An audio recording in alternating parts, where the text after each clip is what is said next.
Hello, everybody, and welcome to podcast number 48 of the Gordon and Charisse Show. We are so happy to be back with you, and we just got back, actually, not very long ago, from our adventure in Costa Rica. So you might see us a little bit more tan, hopefully. It felt so good to be outside in that vitamin D in such an amazing country, such a beautiful place. It's amazing how quickly we fell in love with Costa Rica. Oh. And we visited there because it's also part of our platform. We were going to an area just above the blue zone in the world to see what it was like to have less barometric pressure changes, better light, ultraviolet light, and having a better magnetic field basically in that area, and it was very healthy for us. It was. And one of these blue zones, there's only a few of them in the world. There's a handful.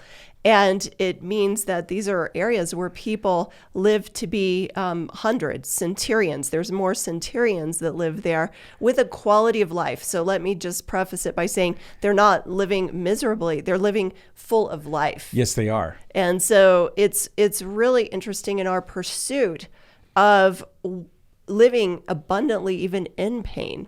This whole journey has taught us just a little bit, like about, how the Costa Ricans live with family, with joy, with fresh fruits, with fresh vegetables, fresh fish. And the sun. It's beautiful. So I guess we have to get our head back in reality for this podcast, though. And we need to talk about this. And this has been such a deep part of our own discussions lately. Part of it is also in the book. But we want to share with you guys cycles of transformation today. There's a lot to talk about it. Well, I think it's appropriate. We've talked a lot about suffering, and we're going to continue to talk about all the slices of pie that happen with suffering, as well as transformation. Mm-hmm. And where we'd like to start is this. Let's hit transformation and talk about it in a few different topics and go from there. Yes. And we're taking some excerpts out of the book, Pursue Real Hope. Mm-hmm. Okay, so some of this is actually building upon some of the thoughts that are in the book. But more importantly, we want to just share the hope that exists in transformation. Yes. And there are cycles of it. That's so important for people to understand that. Yes, there are. Let's start with this. Transformation starts in the dark places of your life. Yes. Okay? There's no other place to begin your new life. Essentially in darkness, when we're experiencing the pain and the uncertainty and the failure and the imperfection, that's when we become vulnerable. In other words, our eyes are wide open and we're exposed to danger and we're vulnerable with our life right there. We become more sober-minded in that season when we're in a dark place. Absolutely. And it's a time to be honest with yourself in a dark place. It's a time to be honest with God. It's not about fake prayer. That's not going to get you through. It's not fake prayer, and it's not hiding who you are or the shame of the failure that you're carrying on your shoulders. Yes, it's not denying it. Right, because when we're completely vulnerable, we start to reach that stage of honesty and truthfulness about who we are as human beings, who we really are, not the puffed up versions that we have, not the fake muscles that we put on to fight through brute challenges or hardships, but we get to see who we are as human beings. Right. And a lot of times we don't like what we see. That's right. We see the frailty. We see the imperfections. We see that we're not as powerful as we think we are. When you enter that dark place, you went from a doctor, right, to seeing the frailty of your own body and condition. I almost looked at myself as a kid again. Like, wow, I need some higher authority assistance to get through this gigantic trial that I was experiencing. Yes. And so when we're in that dark place and we sense that vulnerability, instead of giving our way to all the danger and all the evil and all the darkness And just that sense of pressure that we have on ourselves, that we know that we're going in the wrong route or the wrong direction, we also have a choice. God is in that same place. He is. So that's the time Yes. that we become vulnerable to him. It gives us that moment to realize that it allows us, vulnerability allows us to communicate with an invisible God. Yes, it does. If we allow that, Yes. it's really where the beginning of transformation starts. Right. So here we are. We're experiencing fear, trembling, overwhelming harshness of life. Mm-hmm. Why don't we become vulnerable to God? Mm-hmm. And when you talk about it, what's really neat is you just mentioned something that I think is miraculous, because when you're in that dark space and you feel all the pressures of life and you're vulnerable to him, you start sensing, not with your eyes, but with your internal eyes. It's just like they're being opened for the Yes. first time. You start sensing the reality that God actually exists. Where you go, I think he's really here Right. in this space, even though I can't see. In a sense, that's the birthplace of transformation. Mm-hmm. That's where it all starts. People ask, well, doesn't transformation also start in the light? Doesn't it start when things are going well for you? I would say no. I would say it's when we evaluate our true self and then we can deal with our relationship with God for the first time. That is the birthplace of transformation. I think of it this way. I mean, just simply, a lesson from nature that a seed becomes, it doesn't become transformed in the light. You can't take a seed outside of the soil and make it grow. You have to put it in the dark place. The dark soil. It has to go into that soil. For some reason, it gets nourishment. It gets everything that it needs to stimulate that seed to become something that that you couldn't see what it would become otherwise. So metaphorically, you're saying this. If we take a look at who we are, our human will, every part about who we are, it's in that darkness that the seeds of basically vulnerability and honesty about every aspect of our life are basically planted in the soil of our souls. Absolutely. And I want to be cautious about one thing when we say be vulnerable. Yes. Because you have to choose who you're vulnerable to. Yes, you do. Right? Yes. You can be vulnerable to your own, the voices that are trying to take you down further. You can be vulnerable to the person that you once were that you can't be anymore. You could be vulnerable to family members who may not understand you. That's not what we're saying. Don't open yourself to just anything for vulnerability. The vulnerability is between you and God. Yes, it is. Only. Right. Yes. And let's talk about it for a second, because when you're vulnerable, it's not like you're there for a long time being vulnerable. Most situations happen during a remarkable instance where it's a split second. It's almost a moment of acknowledgement. It's a moment of acknowledgement. It's a moment of almost standing at the cross and taking off all your clothes of who you are as a human being and standing nakedly before God and saying, I'm vulnerable to you, even my shame. I'm vulnerable to every aspect. And what's cool is during that instant, we just talked about it, is that your eyes begin to see also the visible and powerful and bigger than big God that actually exists, that you had never seen before. And it's that moment, even though it may last momentarily, it imprints on our minds basically the image of Christ and burns our souls with scars of remembrance about his love and just about how big and magnificent he really is. And in that instant, it's almost like a whole narrative from God can be spoken to you. Yes. It's not just one or two words. So that vulnerability, that honesty that you can have with him, that's the exchange where you begin to say, Here's my will. Things have not worked out like I thought. Okay? The harshness of the world is too much. I cannot gain victory over this world. Right. Okay?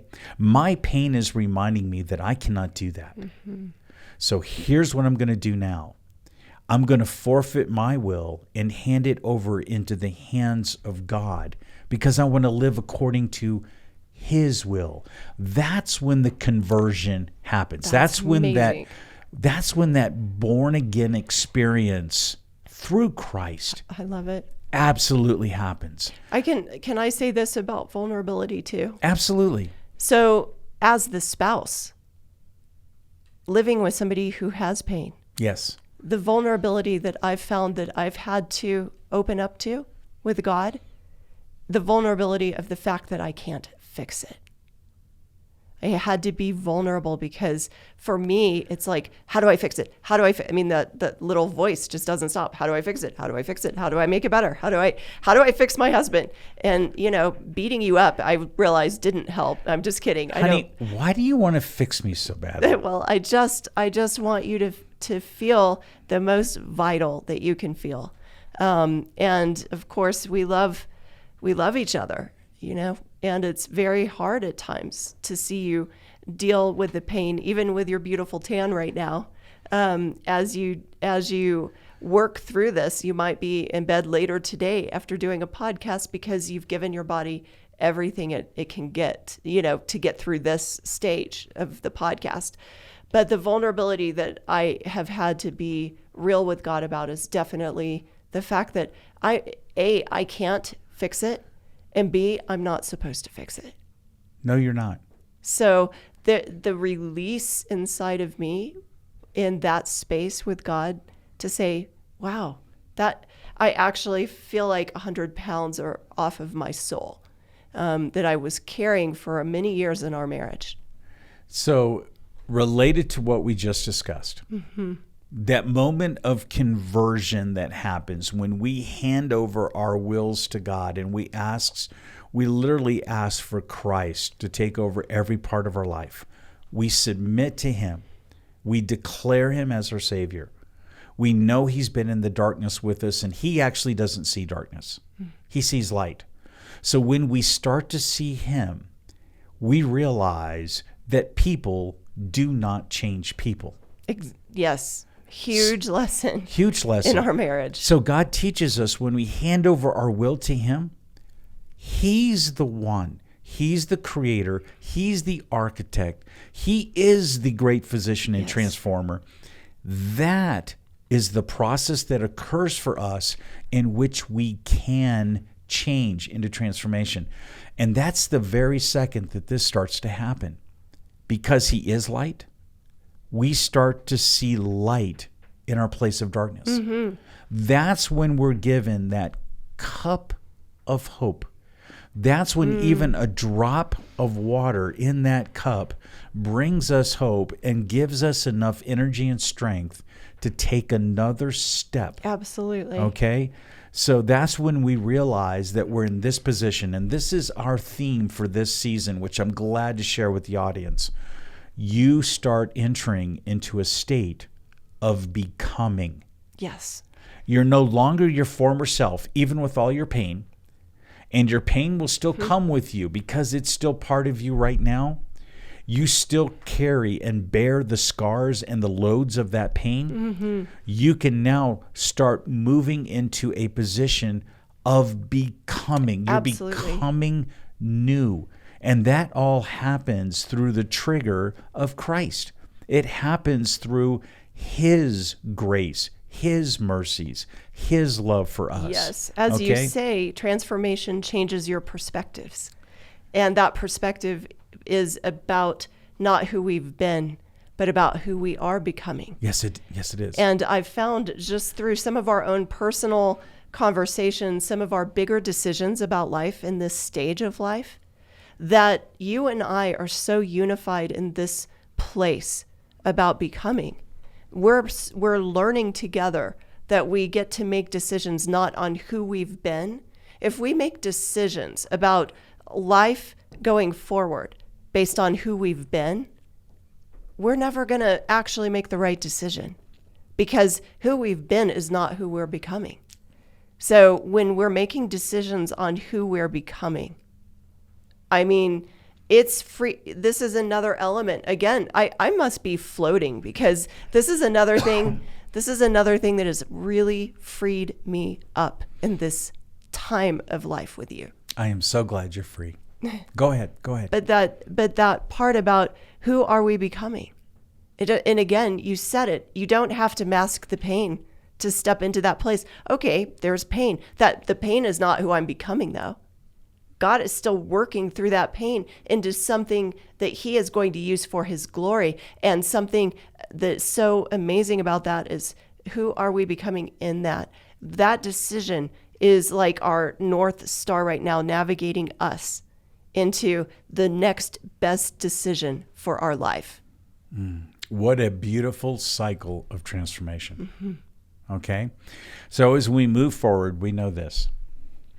Even through that stage of becoming, we still have battles with chronic pain that still break up the unhealthy parts of our fleshly nature.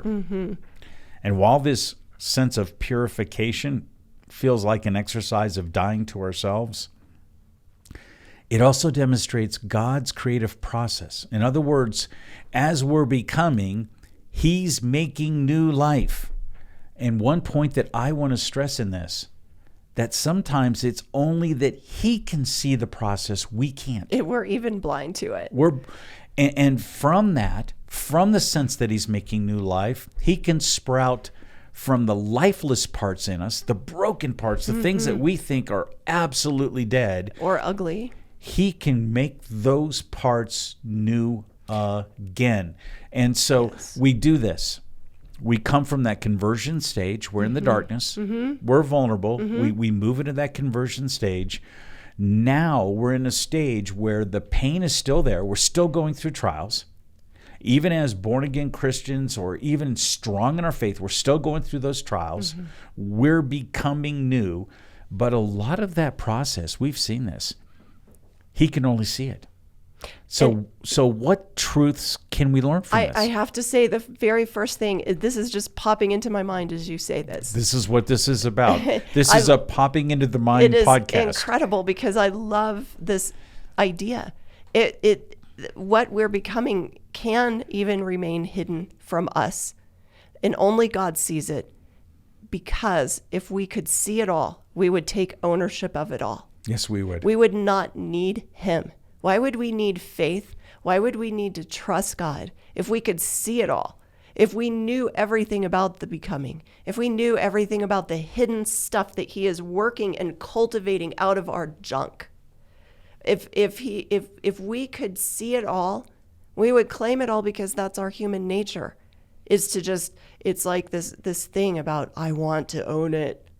And God saying, everything is mine, including your soul, your beautiful soul. Trust me with the work inside of you that pain cannot rob from you. No, it cannot. No, it cannot. And when we go back and we think, geez, Jesus loved children, and he did not want anyone to hinder the size of faith of a child unto him. Right. Well, when we're vulnerable to him, we hand to him our wills. So as we're becoming, we have to realize this.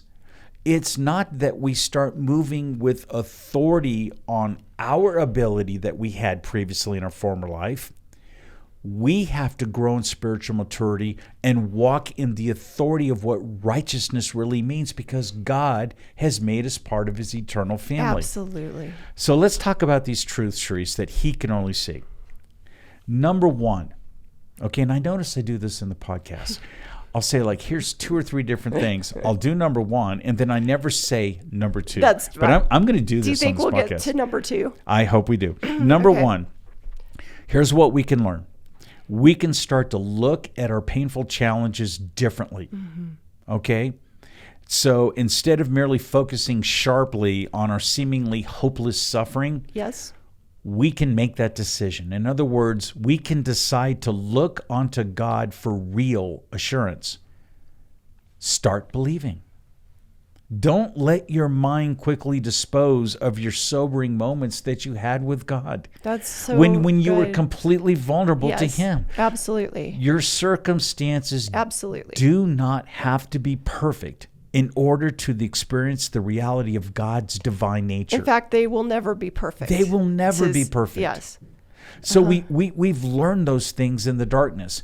And there's some things that He's doing within us we can't see or feel or sense tactily or in any other way yet. Yes. And a lot of times we haven't even developed the spiritual senses to even figure out what's happening within us. Right. Okay? We don't have the prayer life or the senses of hearing God's voice or His touch or the understanding of Scripture or the knowledge of who God is.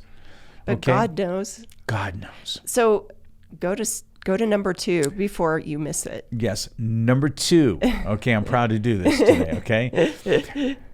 There's a part of transformation that involves healing. So our step of healing transformation is to do this. It's to live by how God sees us. He holds our will. He holds every part of us in His hand. He sees everything. So we need to live by how He sees us rather than how we see ourselves, especially in our worst conditions. Well, if we gauge our life on how we see ourselves in our worst condition, it's going to send us to the pit of hell. Whether it's not the physical hell, but we can create our own hell if we see ourselves the way that pain wants us to see ourselves. Well, we will see ourselves with a sense of shame. And shame is it destroys every part of the fabric of any good that is really meant for our lives. Well, you know what happens next. When you're in shame, you start to forget those sobering moments that you've had with God's divine nature, and you start moving into a position of doubt. What's really neat is this. The way God sees us is one source of inspiring power that provides immeasurable hope. It's hope that's in the future that can never be taken away. Beautiful. And the decision to turn to God makes us more vulnerable to Him over and over. So you go back to the first step. And over again. But you go back as you're becoming. As you're becoming, and as you're becoming more spiritually mature. But there's still this. We still need to train in godliness and worship Him with complete vulnerability. Still be completely eyes wide open to what God's doing, not what we're seeing with physical evidence each day. We talked about this yesterday. In a practical way, you said, why do you think we close our eyes when we pray? Yes. Because you want to see God, not yourself.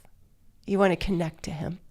And it's not that you physically see something, but you're closing your eyes to experience that vulnerability.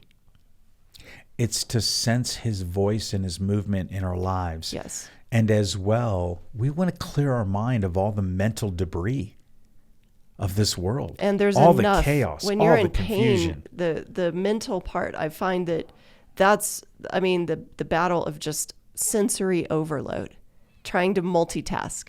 That doesn't work for you. It does not. I need the rawness and the realness of what it means to worship God. What does it mean to have that connection with the God of the universe who controls everything? I need to have that connection with Him.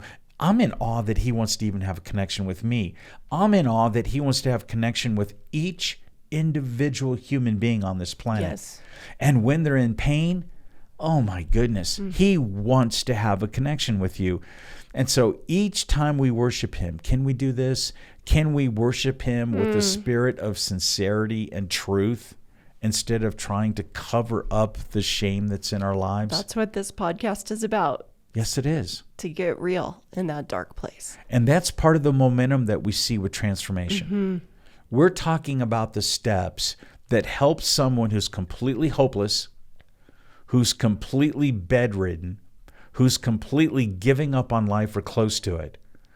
This is how transformation works on someone to get them to move forward to a place that they realize their identity is changing. Yes. And they have a new purpose. Well, so it goes from changing the perspective that you have, which we just talked about earlier. You're changing your perspective to now changing that. The transformation then begins to work on your identity.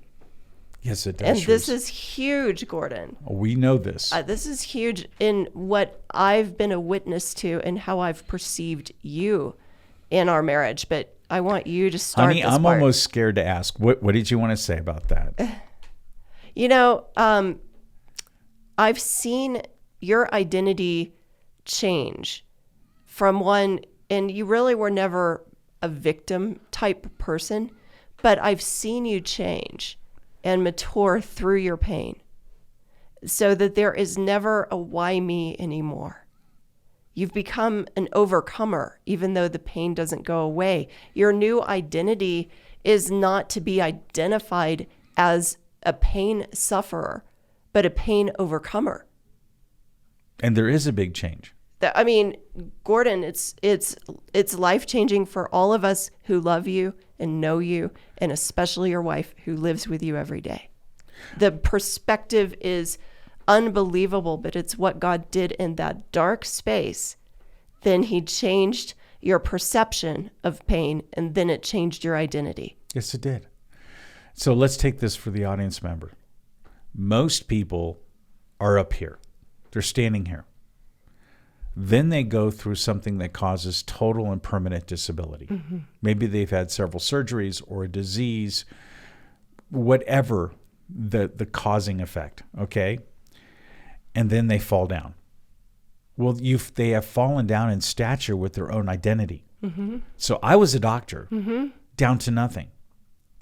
And I had to get to that place with God when I handed him my will to do this. Heavenly Father, I'm going to start not based on my failure. Right. I'm going to start based on gaining experience with you. And so that changed my identity by handing him my will. And yes. this new life begins this way. And this is what's exciting for me to share with you is this. When that perspective is changed, we start to feel the pain starting to press, not just in us, but on all of our old lifestyles. Mm-hmm. And from that, even though we feel like there's complete ruin in our life from the suffering, what's actually happening is this. You start to sense this in that vulnerable time with God, is that you're trapped, or perhaps a better word is hidden for many people because they're dealing with shame. That hidden identity in God is starting to release you and birth you for the purpose of freedom. It is for freedom that he set us free. It is for freedom. And he's setting you free even in your pain. Especially in your pain. That is when transformation is basically taking over. Amazing. So we have tons of content, but I don't want to go into that. I want to talk about the thought for the day. What steps are you most affected by through the cycles of transformation? What steps stand out to you the most? I think that the step of just realizing that no matter how despairing it is, no matter how dark it is actually this cultivation ground for your new you. God doesn't want us to be the old you. He knows our pain, but he loves us more than our pain is discriminating against us. God loves us more. His hope is more. His identity for you in pain is more than you could ever make it on your own. So I think that allow the process of transformation to happen, because it's, we can be our own blocks on these areas of transformation. Absolutely. Allow it to happen. Allow it to happen in your life. And even if you're not the one in pain, but maybe you're suffering emotionally from your own pain, still these principles apply. Yes, they do. You can do this. Yes, they do. What's beautiful for me is this. When I think about the steps that we're talking about in transformation, starting in dark places of life. then moving and changing our perspectives, and then creating our new identity. Those 3 phases that we talked about today, each phase is motivated by the power and love of God. Absolutely. Each phase changes us. And it is absolutely remarkable. And it actually brings, it helps us to grow fruit in the Spirit. And part of the fruit is, even though we're dealing with long suffering and self-control, you can still experience peace when you're vulnerable to Him. That's right. You're given joy. For instance, with joy, here's what's beautiful. Joy lasts forever. Our grief, our pain, our sorrows, they're all part of a collective mourning that we have. And we know that it may last on this planet, but it does not last forever. No, it doesn't. So we are powerfully being made new. Absolutely. This isn't just something that's happening accidentally. It's not a theory. It's reality for those who really will enter in and believe. Yes, and it's taking part in God's nature. God says, if you just touch me, see what happens. Just believe. Watch how I'm going to change you and move you. And I don't care about the pains of your life. I'm going to move you and place you in a brand new position. Well, I think He cares, but He doesn't want us to stay there. Right. So Right. Absolutely. Well, that concludes today's podcast. we could just go on forever. Yes, we could. I feel like we're just getting started, but thank you so much for everybody tuning in. And we are so excited that our book is officially released. It's out there and you can find it. You can go to our website, Gordon. No, let's just go to Amazon. That's the easiest way to do it. You can go to Amazon. You can order it off of GordonandCherisse.com and follow us on Facebook too, and go look at our old podcasts, compare them with where we are at now. There's a whole lot that's happening. I mean, this is a dynamic podcast and I'm so excited to share it with you. So thank you everybody for tuning in, and we'll catch you next time. Thank you, and I can't wait, Charisse.